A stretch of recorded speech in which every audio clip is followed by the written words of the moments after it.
Okay, greetings, people.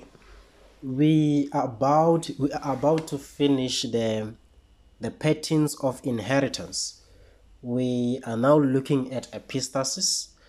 After epistasis, we'll be left with two, which is multiple alleles and the sex-linked characteristics. But I'll just focus on these two, on this one. The other two, it will be just a definition for you to understand, because I do believe that you also do it somewhere else in the other subject. Okay, fine. Let's look at this one, which we give it a name and say it's epistasis. Just to provide you with a summary of what we are talking about here. Epistasis or epistatic, it is a term that was first used by Bateson back in 1909. When Bateson used this term, epistatic, he used it to describe that there can be a gene that controls the effect of another gene, whereby you can have two different genes, but one gene is able to control the effect of the other gene. So meaning a gene can be controlled by another gene. These genes are in two different locus. So Bateson here says that the epistatic gene can mask the effect of another gene. Whereby the epistatic gene can overshadow, or let me not say overshadow, can suppress the effect of another gene. Meaning, people, the presence of the epistatic gene will make the other gene not to be shown on the phenotype. That's how Bateson, back in 1909, used the term epistatic.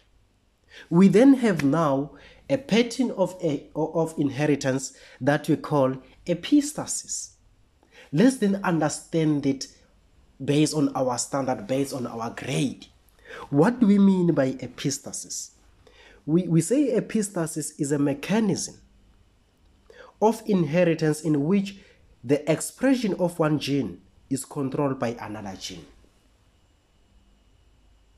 I want you to understand this one thoroughly. We are saying here, people, for a gene to be shown on the phenotype, it will be controlled by another gene. Now the question I think you are asking yourself is how does that happen? How can a gene on another locus control the expression of a gene on another locus? That's the question you're asking yourself, I think. So what is happening here, people, is that we will have two locus. For the gene on the other locus to be shown, it will be controlled by another gene. So for you to understand the definition we're saying is a mechanism in which the expression of one gene is controlled by another gene, and then we give it a name and say it's epistasis.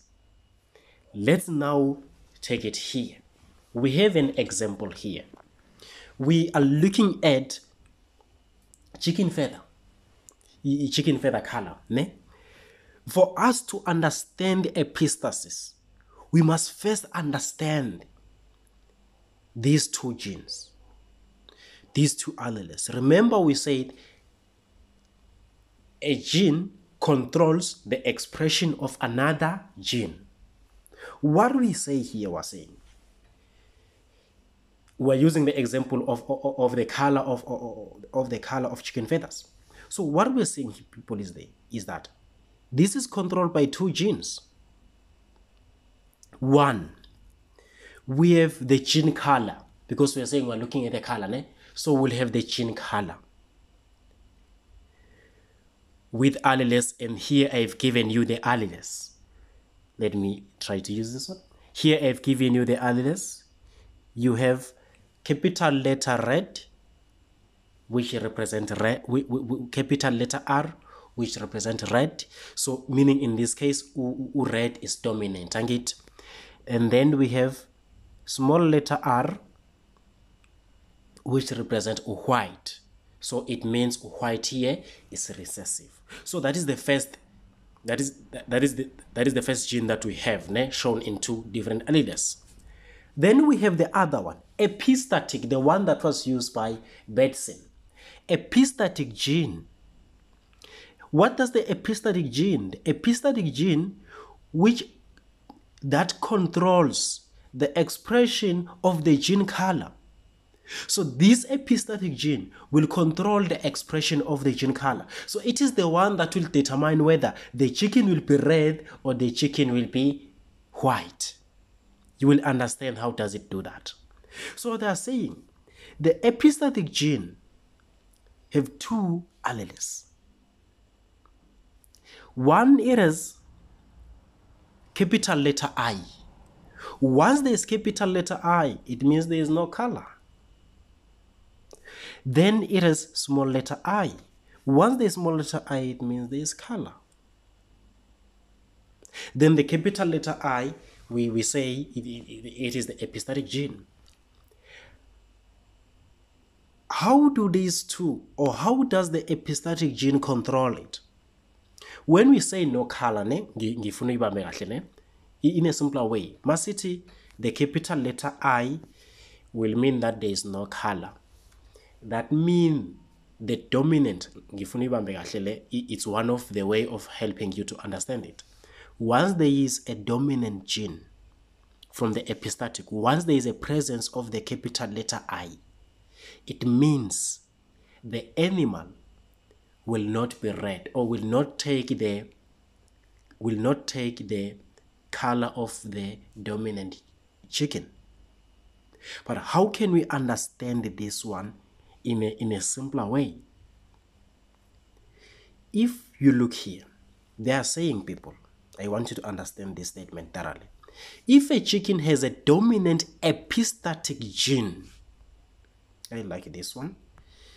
If a chicken has a dominant epistatic gene, I was supposed to put this one in brackets. So once a chicken has a dominant epistatic gene, which is capital letter I, it will have white feathers, even if it has a red allele as the color gene. What they are saying here, people, is that a chicken, once yaba ne dominant gene, izoba white. Noma ngabe kune red allele, but yona izoba white. Let's say this is how the alleles will be arranged, ne?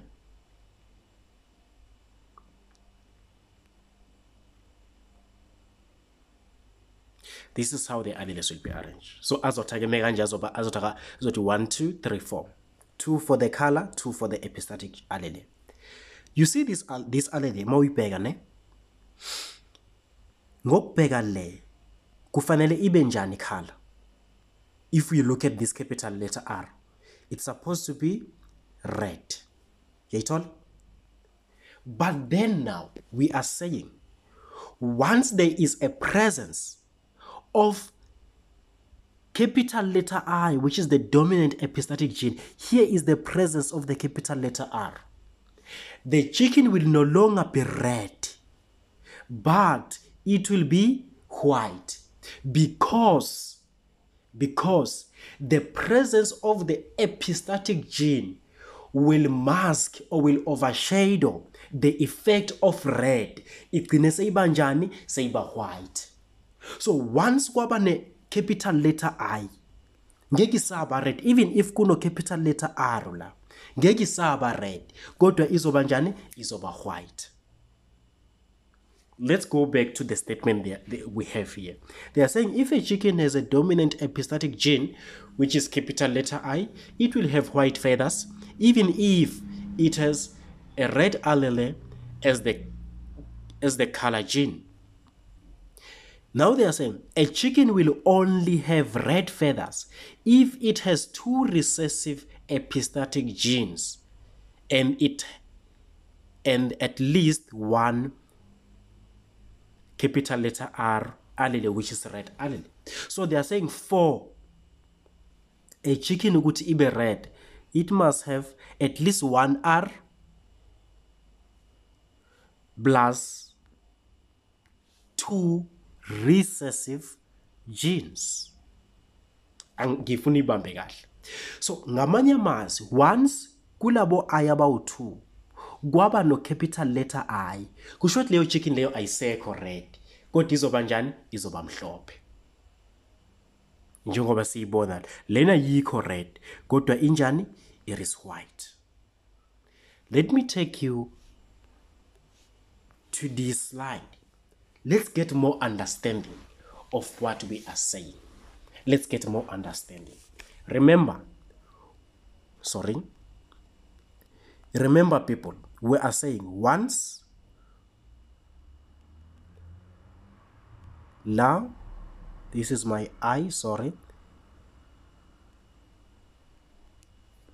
once there is a capital letter I, even if ngapha kuno red, angeke ibe red, kodwa izoba njani? Izoba white. Ake siyibhekeke sihlobo sami. Ake siyibhekeke sihlobo sami.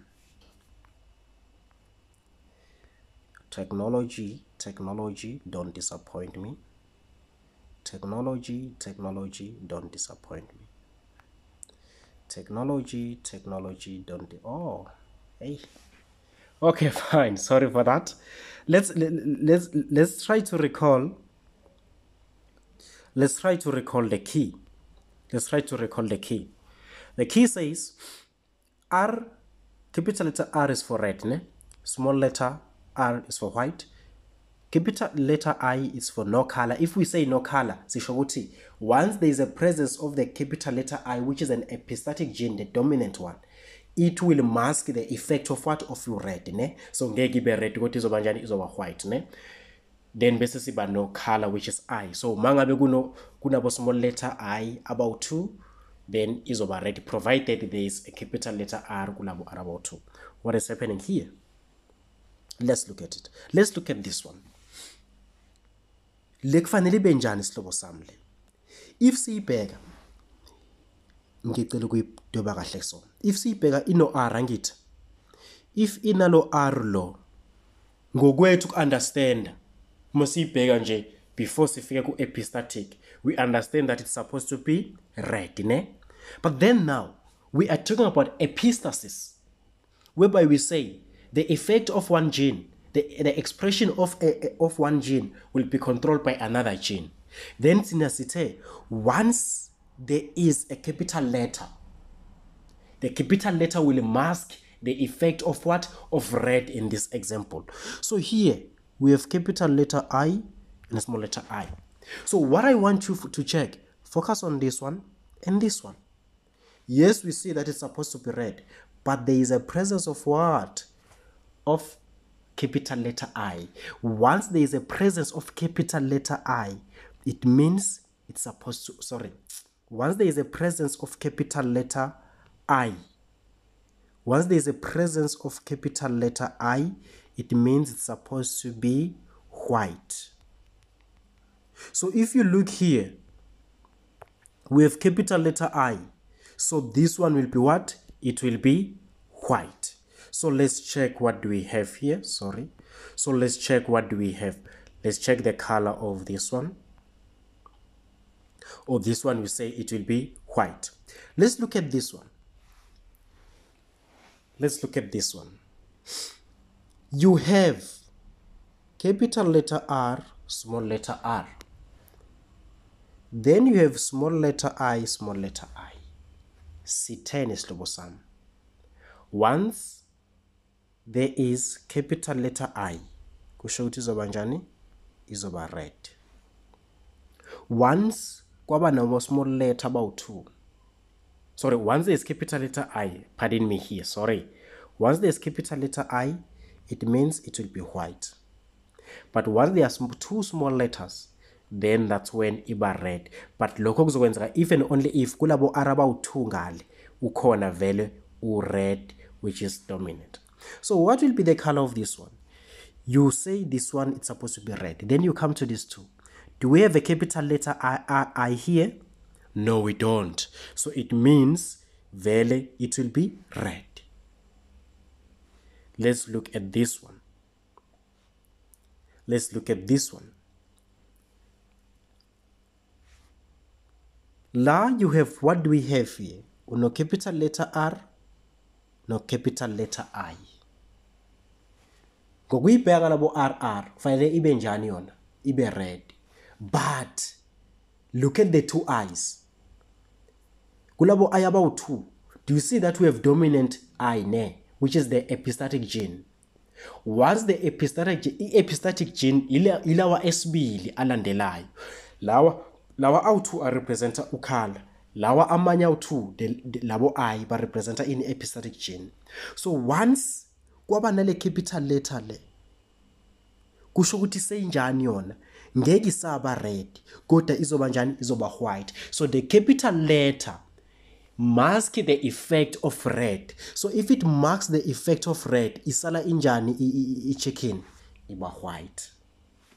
Let's look at this example. Let's look at this one, the last one. This one.